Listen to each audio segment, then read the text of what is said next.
Olá, Gabi.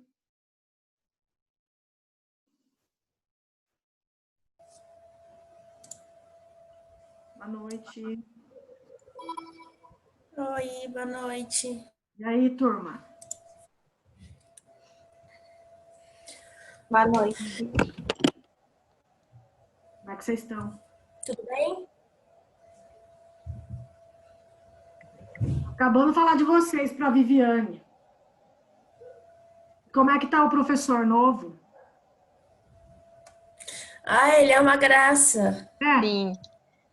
Professora, até uma coisa que a gente estava comentando é que a gente achou muito bom ter também professores de outro departamento, porque eu acho que isso ajuda muito, principalmente, tipo, na visão que a gente vai ter, sabe? De mais de multidisciplinaridade. Eu acho que isso ajuda bastante. eu mandei um texto sobre RP que eu tenho para ele, que eu gosto muito da. Eu trabalho até com vocês no primeiro ano da Cida Ferrari lá, que fala. Aí mandei um texto para ele, aí estou conversando, e acho que ele está gostando também, né? Eu não conhecia ele, viu, gente? Não conhecia. Foi uma luta. A gente teve que procurar um professor que tivesse dentro, né, a universidade, um perfil que pudesse assumir essa disciplina.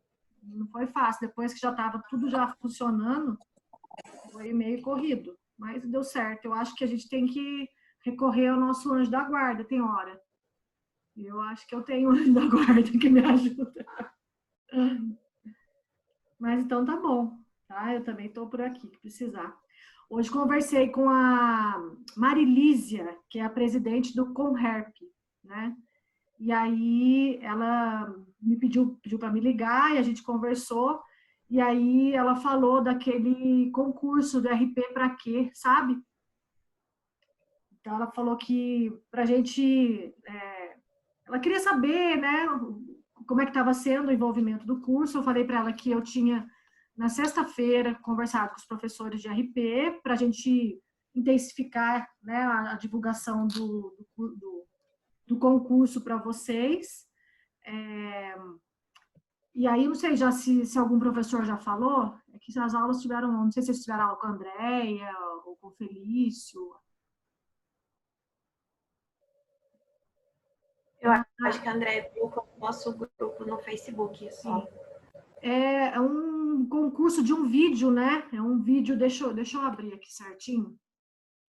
Deixa eu só pegar aqui com as informações, porque, gente, é tanta coisa que a gente recebe o dia inteiro, né?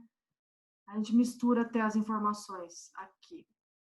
Aí tô estreitando uns contatos aí com o Conrep, aí já consegui um menino que vai fazer uma oficina de relações públicas e games na feira de profissões.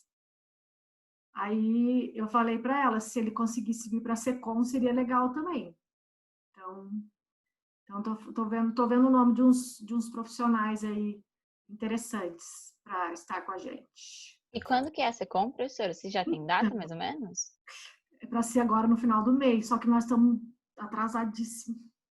Porque nós coordenadores estamos fazendo de tudo, né? Que nem eu estou cuidando do estágio da atividade complementar, a gente está fazendo um estudo de currículo que foi pedido, mil coisas. E aí o Josué, hoje à tarde, meio que, gente, ou nós vamos jogar a Secom para frente, ou nós vamos fazer. Daí eu falei, meu Deus, dá o prazo até sexta-feira para a gente fazer os contatos e vamos ver se até sexta eu consigo já fechar algumas coisas. Eu estou com algumas coisas em mãos, né? Mas nada assim, tá, certo, sabe? Ah, mas tá bom. Vamos fazendo tudo. Eu imagino que vocês também estão aí. Outra coisa, vocês já receberam a informação da prorrogação da data de entrega do TG? Tá. Então, acho que todo mundo já tá. Vocês receberam o material do Josué? Como é que foi?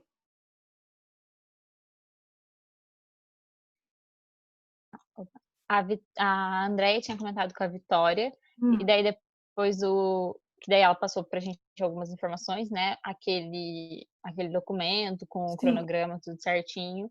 E tá. daí depois o Felício fez uma aula explicando certinho como que vão ser os passos daqui pra frente. Então tá bom. A única coisa que eu acho que não estava lá era a possível entrega de um impresso, né? E eu falei no grupo dos professores de RP, nem cheguei a conversar com o Maurílio, que eu pediria para os meus orientandos pelo menos um impresso, que eu acho que é importante que a gente tenha, né? Pelo menos o da biblioteca, que fique lá depois. Então, eu acho que é uma coisa que você já tem que considerar nessa reta aí, né? Vou ler rapidinho, senão nós vamos atrasar mais a nossa aula, que já está curta, né? Então, o RP para quê? É que eu estou com o WhatsApp aberto em outro lugar, que não vou conseguir abrir de novo. É uma iniciativa do Conherp, tá? Que tem o objetivo de incentivar os alunos de RP a refletir sobre o papel de relações públicas na sociedade. A primeira fase do concurso conta com inscrições até dia 30 de setembro pelo Simpla. Os participantes, no ato da inscrição, devem enviar um vídeo falando sua concepção sobre o que é ser relações públicas. A ideia não é apenas incentivar jovens graduandos a se reconhecer como profissionais, mas também oferecer oportunidades em grandes agências para sua formação de forma integral. A premiação e divulgação dos vencedores acontece no dia 26 de outubro de 2020 pelas redes oficiais do Conherp na região. São 10 vagas de estágio oferecidas em parcerias com agências de São Paulo e Paraná. Vale lembrar que a primeira etapa do concurso é o júri popular, sendo que os 30 vídeos com mais curtidas vão para a segunda etapa de avaliação dos nossos jurados. Então, é assim, uma oportunidade, de repente, vamos considerar que vocês podem estagiar até a colação de grau do ano que vem, né? Então, Então, eu tenho só que ver, eu acho que vocês não têm matrícula, né? Mas, assim, eu posso ver com o pessoal do Conherp essa história do aluno do último semestre, né? Que, de repente, ele tem interesse. Vocês conseguiram um estágio, sei lá, numa grande agência em São Paulo, às vezes tem um parente lá, alguma coisa, ou faz um bem bolado, sei lá, né? Mas, por exemplo, de ficar entre os finalistas, e vocês são super criativos aí de fazer vídeos, tá? Então, é super simples aqui, gente, é só fazer um vídeo, falando sua concepção sobre o que é ser relações públicas nos dias de hoje. O que é ser relações públicas? Acho que vale a pena fazer a inscrição, né?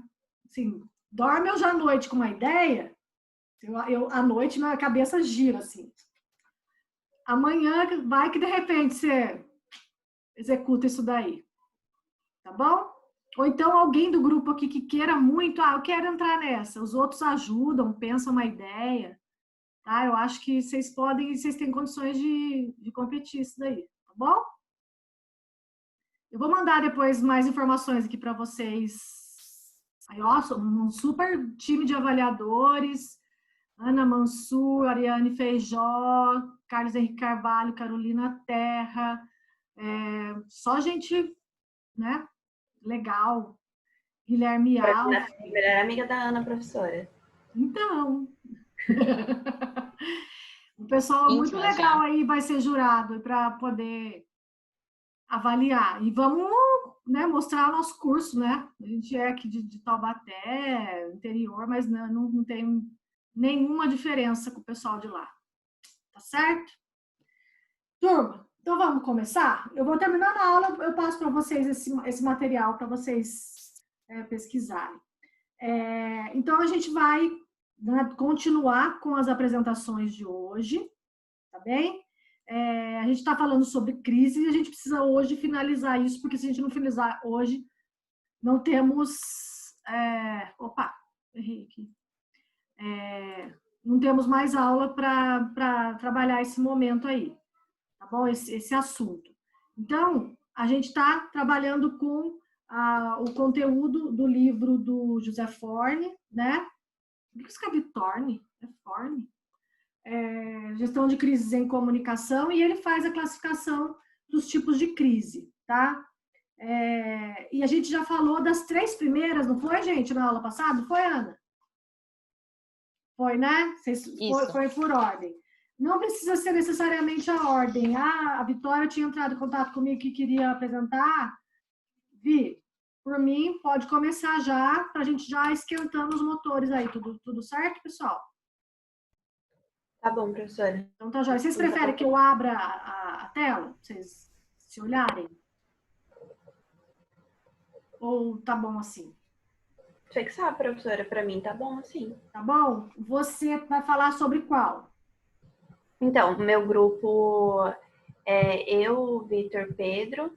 Aí o nosso é sobre de ambiente político, né? Hum, Só um momento que travou aqui minha tela.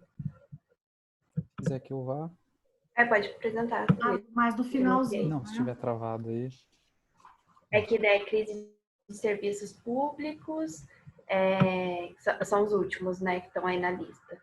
Aí depois são dependências regulatórias, depois tem crise de gestão e de ambiente político. Esses são os 4 que a gente vai apresentar.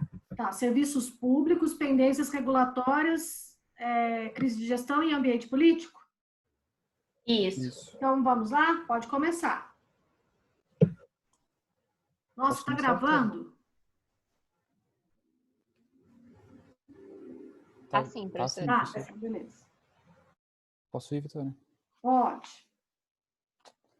Então, professora, começando pela crise de serviços públicos, que é o nosso primeiro tópico. E eu escolhi um case que é um pouco velho, ele é de 2001, é a crise do apagão. Acho que a senhora lembra, em 2001 eu não peguei essa fase, mas tipo, teve uma crise que todo mundo estava prestes a ter um colapso no setor de energia, daí todo mundo foi orientado a economizar, a empresa reduzir, tinha cota, né, para cada tipo morador, empresa, enfim. E foi uma bagunça no país inteiro. Foi de junho de 2001 até fevereiro de 2002 isso. E os responsáveis por isso deixaram umas lições legais para quem está lidando com a crise do coronavírus agora. O principal responsável por isso foi o Pedro Parente, que ele era ministro do Fernando Henrique Cardoso na época e tal, e o professor de gestão, o Vicente Falcone, que ele foi responsável pelo planejamento da Câmara de Gestão de Crise, que foi um órgão criado para isso exclusivamente. Deixa eu só achar aqui uma coisa rapidinho.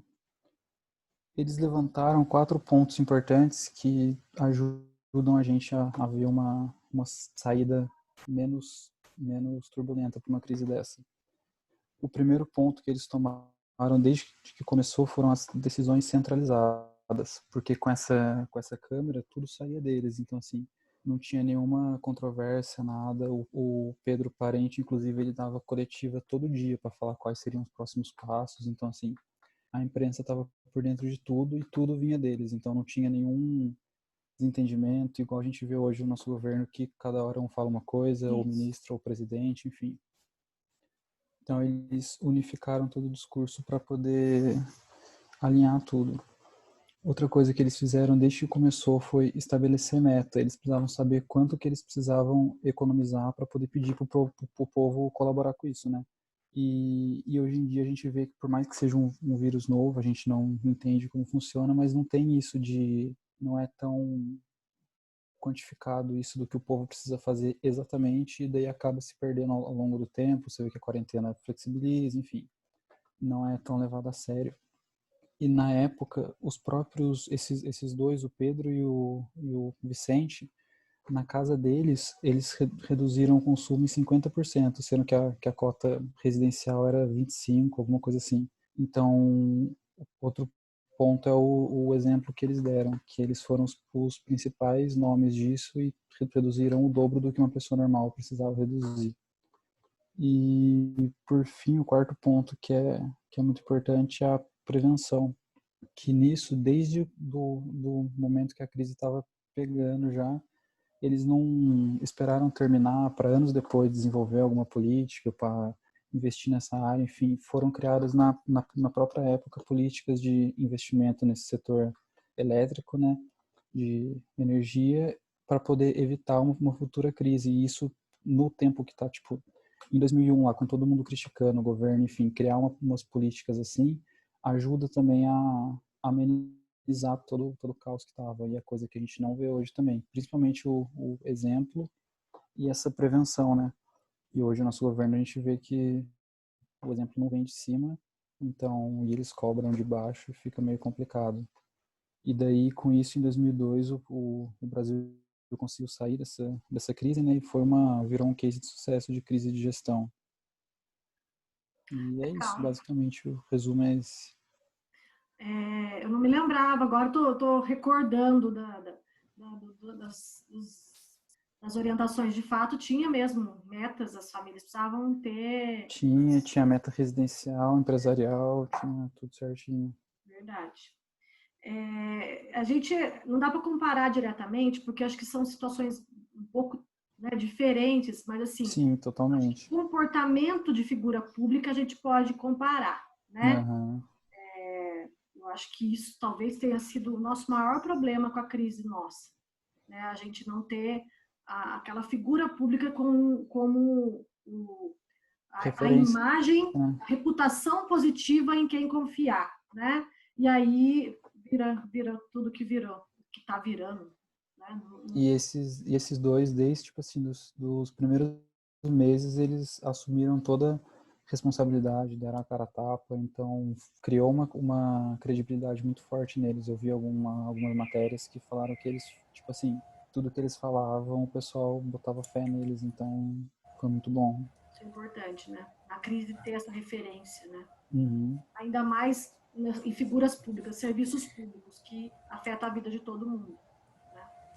Nossa, tá Sim, legal. Vamos pro próximo, então? é, Oi, quer falar mais alguma coisa? vamos, esse foi o nosso exemplo de serviços públicos, daí agora o próximo é de pendências regulatórias. Eu acho que a Vitória vai falar. Bem simples aqui o texto, né? O que você achou aí? Então, dependências regulatórias, a gente pegou o caso, enfim, para contextualizar primeiro, em 2018, segundo a Confederação de Juristas de Proteção ao Crédito, o SPC, né, que é bem conhecido, eles mostraram empresas inadimplentes no país, que elas encerraram o último mês, assim, de de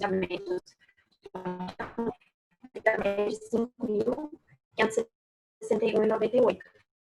E aí, isso eles colocaram dentro da pesquisa, onde é mais da metade, Vi, que foi 56%. Vi, Tá me ouvindo, Vitória? abaixa, acho que é legal de repente você tirar a sua câmera, que tá meio ruim o seu som. Agora melhorou? Eu acho que eu vou pegar um fone, professora. Eu acho que deve É, ser isso, na bom, verdade. veja aí, é que tava com muita interferência. Agora melhorou? Vai, fala de novo. Agora tá melhor? Tá, pra mim pelo menos tá. Às vezes, eu acho que é o ventilador que estava aqui perto. Perdão. Então vai.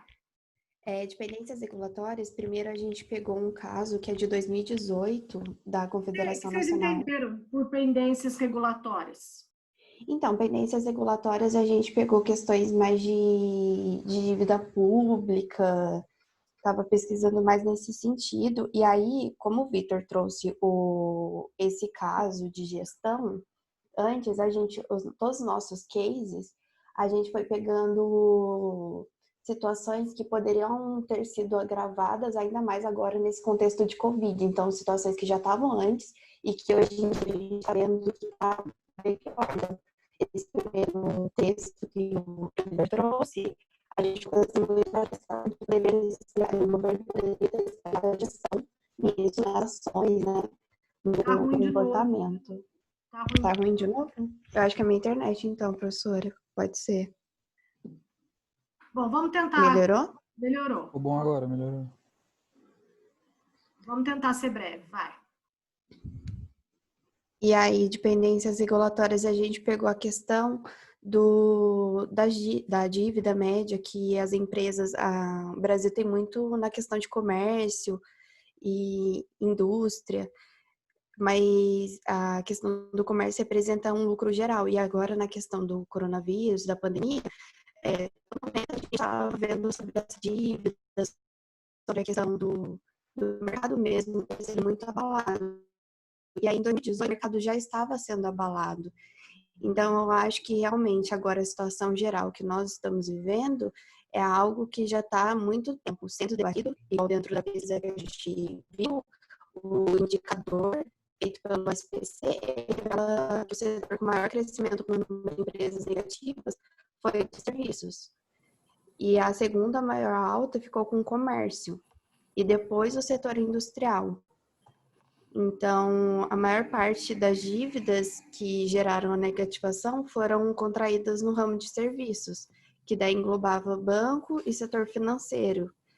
E aí a gente pegou essa questão mesmo do setor financeiro, porque o brasileiro realmente não tem essa educação para setor financeiro, para investimento, e aí acontece a questão de aumento de inadimplência das empresas, e aí a gente colocou, né, que por causa da crise do coronavírus entrou muito o radar dentro do sistema financeiro, né? Os 4 maiores bancos do país, que são Itaú, Unibanco na época, né, Bradesco, Santander, Banco do Brasil, eles destinaram 28 bilhões para bancar possíveis calotes de empréstimos concedidos no passado. Isso tem muito a ver com as nossas políticas, a nossa economia, nosso sistema, né, de funcionamento das nossas leis, e um pouco da cultura também do país, né? E isso vai causando problemas nesse patrimônio, nisso que é de todo mundo. Vamos pensar com relação à discussão agora da Previdência. A Previdência é um problema, é uma crise, né? Caberia nessa pendência regulatória aí. A gente tem uma má gestão somada por uma lei, né? Que também precisava ser atualizada, e uma série de outros elementos que estão conduzindo para uma condição crítica. Então, assim, muitos setores chegam nessa situação de crítica, como você trouxe o exemplo da dívida, né? Então, essa pendência regulatória tem a ver com essas crises que surgem desse conjunto de elementos, né, públicos e que tem a ver com a nossa vida particular, privada também, né? Então, Sim, interessante. A gente pesquisou por que estava acontecendo essa crise e por que o endividamento estava tão alto, a inadimplência estava muito alta. E aí eles colocaram que a primeira questão foi provocada pelo subprime americano, que a alta foi rápida e alcançou o topo em 1 ano. E aí depois teve uma retração econômica que coincidiu com a Operação Lava Jato, e a escalada levou 2 anos, segundo a FEBRABAN, que é a Federação Brasileira de Bancos. Então, tinha muita dívida e para essa entidade, né, para a Federação Brasileira de Bancos, o mais provável é que na crise atual que a gente está vivendo agora em 2020, o movimento siga um padrão mais parecido com o de 2008, que em 2008 e entre 2014 e 2016, a inadimplência subiu 50% a 60%. Os próximos anos vão ser anos de recessão também, né? Anos sérios de recessão, de muito endividamento, né? Então, uma crise sanitária, né, já vinculada a problemas que antecederam a ela, vai criar outra crise, né, aí relacionadas a essas questões de regulamentação, né, da nossa sociedade. Vamos para o próximo? Vamos sim. Aí, professora, só que a gente, para finalizar, a gente colocou como que pode atuar dentro desse cenário. Então, poderia ter criação de um programa de mapeamento, né, das principais causas da inadimplência, mesmo antes da Covid, seria a situação financeira atual do endividado, entendimento da redução no mercado, que ele atende o que ele está, e a situação se ele está empregado ou não, para que novas estratégias nas cobranças de juros e empréstimos sejam criadas a fim de diminuir os dividendos. Interessante. Não tem um case em si, né, que fale do que foi solucionado, né, do que foi resolvido, né? Não, porque, querendo ou não, isso daí tá muito constante, né? Eles têm baixas e altas, então os economistas cada vez mais estão tentando criar, mas é muito difícil. Ninguém estava prevendo a pandemia, vamos dizer assim, né? Já não estava bom, você imagina agora. Exato. Aí, de crise de gestão, a gente trouxe a calamidade pública gerada pelo coronavírus e a necessidade de providências excepcionais do Estado, porque a OMS, né, declarou a pandemia, mas diante do cenário de emergência mundial, foi exigida, né, do poder público medidas preventivas e repressivas, excepcionais e definitivas de controle para que as ferramentas já existentes dentro do direito administrativo se mostrassem eficientes, né? Então, foi uma situação muito drástica, incomum, e aí, querendo ou não, surge essa calamidade, né? E aí acaba exigindo do poder público providências excepcionais. E aí as medidas clássicas de controle e provimento administrativo, elas não são utilizadas. E aí teve esse panorama, né, ímpar. E qual foi o principal problema que a gente acabou vendo na questão mesmo de crise de gestão de confiabilidade para uma situação que já é muito difícil, uma crise sanitária que vai afetando todos os outros setores, foi a questão da demissão dos ministros da saúde, né? Teve o TIC, o Luiz Henrique Mandetta, dentro desse cenário conturbado, né? Você E está trazendo um exemplo de gestão pública, né? Mas também poderia ser um exemplo de gestão privada, né? De uma má condução da empresa ou do negócio que gerou uma crise, né? Sim, exato. É que a gente pegou mesmo na questão do como foi a gestão dentro da atuação da pandemia. Certo. E aí a gente pegou as ações do ministro interino da Saúde, o Eduardo Pazuello, que ele tinha reforçado as principais ações realizadas pela pasta no enfrentamento à pandemia no Brasil, no Senado Federal.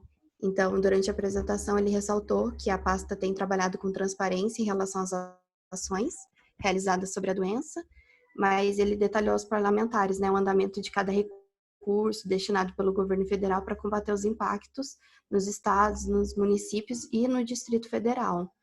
E aí ele colocou também, né, quanto que foi destinado, então foi 39,3 bilhões em créditos para o enfrentamento da doença, e o recurso foi destinado a partir da publicação de 8 medidas provisórias, que são os MPs, né?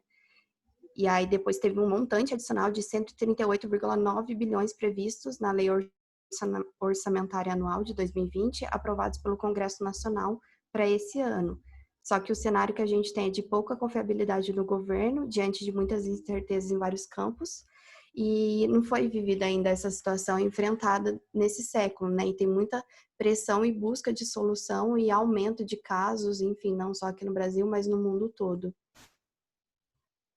A gente tem os bons exemplos lá, qual que é acho que é uma mulher, qual que é o país? Nova Zelândia, não é Nova Zelândia? Eu acho que é a Nova Zelândia.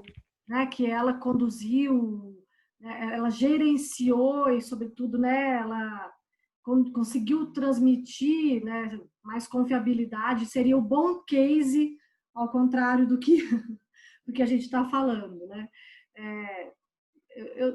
Eu sempre sou crítica, mas eu também sempre ponho o pé no chão. Um país como o nosso, com a diversidade como o nosso, com tanto de pessoas, de governos, de prefeituras, imagino que deva ser muito desafiador.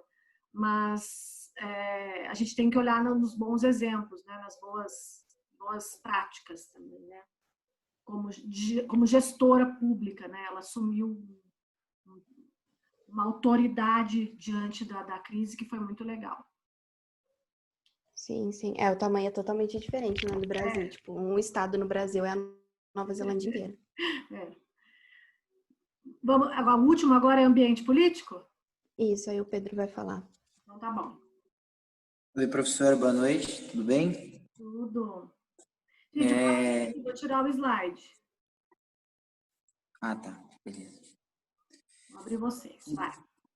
Então, professora, seguindo essa linha aí, né, com relação como a Vitória falou, em tempos de pandemia, a questão do ambiente político, a gente resolveu falar um pouco sobre o problema envolvendo o governador do Rio de Janeiro, Wilson Witzel, né, que ele foi incluído em um inquérito no Superior Tribunal de Justiça, que investiga um suposto esquema em desvio de verba que foi destinada para a compra de respiradores, né, tratamento de pessoas infectadas.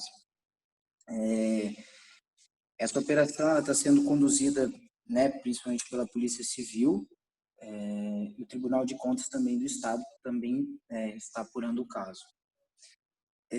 Na sexta-feira do dia 15, o Witzel afirmou que até então não havia recebido nenhuma notificação, mas que até então ele estaria à disposição para esclarecer e tal, e resolveu relatar que achava um absurdo num período desse as pessoas estarem fazendo, enfim, difamação e tal, enfim. Com relação aos efeitos disso, acho que ficou claro aí para todo mundo que ele foi afastado, né, do cargo por um tempo, e no início da sessão eles rejeitaram, até teve uma sessão que foi feita pelo YouTube, e eles rejeitaram a não vinculação dessa sessão no YouTube, né, no caso. E as consequências disso seria que na atual situação de pandemia, assuntos assim de crise pública, onde milhares de pessoas estão sendo afetadas, o caso de corrupção está sendo cada vez mais investigado, né? Inclusive gerando essa questão de videoconferência, tudo coisa que antes não acontecia. Então, é um problema aí envolvendo também o ambiente político nesse sentido de pandemia. É assustador a gente olhar para o Rio de Janeiro, né, gente? Assim, eu fico chateada, porque parece que é um ambiente, né? Eu estava falando exatamente disso hoje. Isso, né? É um ambiente, não dá para entender, né? Porque os modos operantes são os mesmos. Os últimos 3 governadores acabaram presos e o cara entra lá e continua com o mesmo sistema, com a mesma maneira. É um negócio que você fala, meu, como é que pode? Será que o cara pensa que só com ele não vai acontecer isso? Só com ele vai ser diferente? É um absurdo. Mas, enfim, infelizmente, aconteceu isso, né? Tá em questão de julgamento agora, mas é absurdo. Ele está afastado, né? Sim, por enquanto sim. Vai rolar um julgamento agora, uma questão de... Mas assim, ele tem que ter 10 votos, ele já tem 8 a favor, então, de ser afastado, no caso. Então, dificilmente volta. Eu acho que é bem complexo essa situação aí. Vai ter que esperar mesmo. Esse exemplo do ambiente político fala-se tudo que a gente vê muito, né? Nosso ambiente, infelizmente, eu não acho que seja só no Brasil, acho que em todo lugar, mas a gente tem meio que uma cultura, né? Disputas por cargos, disputas eleitorais, uso da máquina pública em proveito próprio ou de terceiros, conflitos internos ou externos, denúncias contra a família, são todas consideradas crises em ambiente político. Tipo assim, tudo que foi colocado aqui como possibilidade, a gente identifica, né, nos dias de hoje, né? Em alguma prefeitura, na instância federal, estadual ou municipal. É triste. Mas tá jóia, gente. Vamos agora dar um exemplo. Vamos para o próximo? Quem vai falar?